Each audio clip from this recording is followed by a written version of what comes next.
Riverkeeper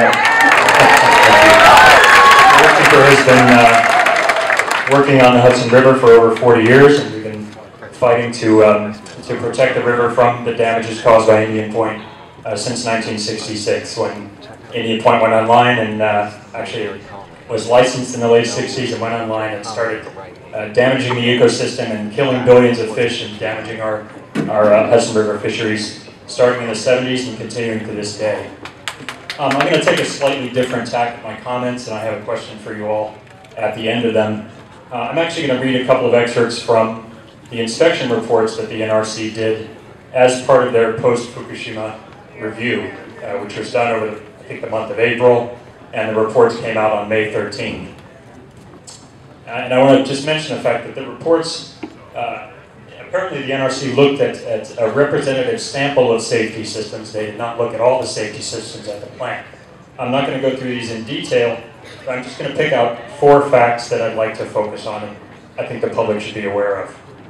The first one is that in this report, the NRC admits that nuclear power plants in Indina Point and apparently all other plants in the country are not required to plan for a loss of off-site power accident caused by a seismic event, by an earthquake.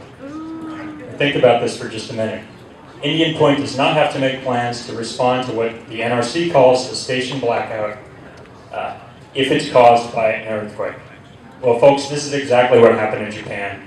And the fact that they don't require this type of series of events to be planned for is ridiculous and is outrageous and it has to be changed. Number 2. We've heard a lot about fire protection regulations. I'm actually going to read you an excerpt from this because this will really get your attention. There's a lot of legalese in here, so bear with me.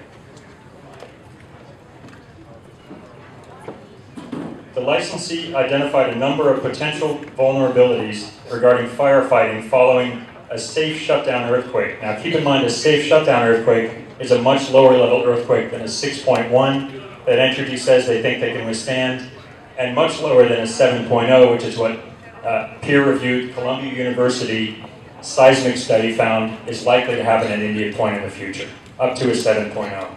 A safe shutdown earthquake at Indina Point is probably somewhere from a 3 to a 5 on the Richter scale.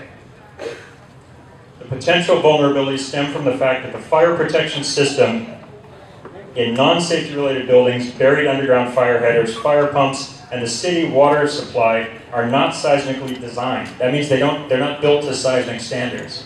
So we don't even know if they'll withstand an earthquake or not, but they've never been built to withstand one. Failure.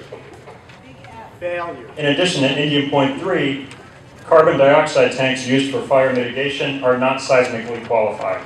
This vulnerability could result in the loss of fire suppression in various non-safety and safety-related areas, such as, and keep in mind what these are, the turbine building, the emergency diesel generator rooms, which we all have been told over and over again, that's our backup power supply. Those will withstand any kind of natural accident, any kind of attack.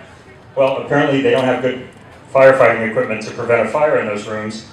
And the 480-volt switchgear room, which is a part of the power supply and getting power back to the station. Failure. Failure. Failure. Number 3. We also found out through the, yes, thank you, I'll wrap up, I'll be another minute.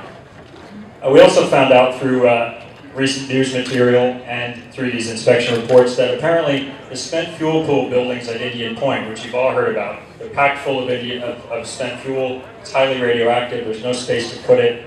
It's an accident risk. It's a severe fire risk. It's a catastrophic radioactive release risk. These buildings do not contain fire detection or extinguishing systems in the buildings.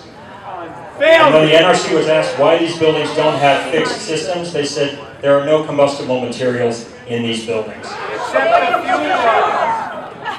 And I'm going to end on a happier note, which is when we talk about nuclear waste and spent fuel, we've all heard about the risks of spent fuel pools, the fact there's no room in the pools, and if you lose the water that covers the fuel will melt, and you'll have a massive radioactive release.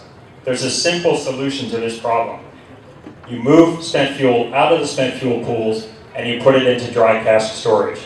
It's safer in the short term, it can be done today, and the only reason the NRC is not requiring it to be done is because of money. because Entergy goes to them and says, we don't want to pay for it. And this is outrageous, and this is ridiculous, and this has to be changed. It has to be changed today.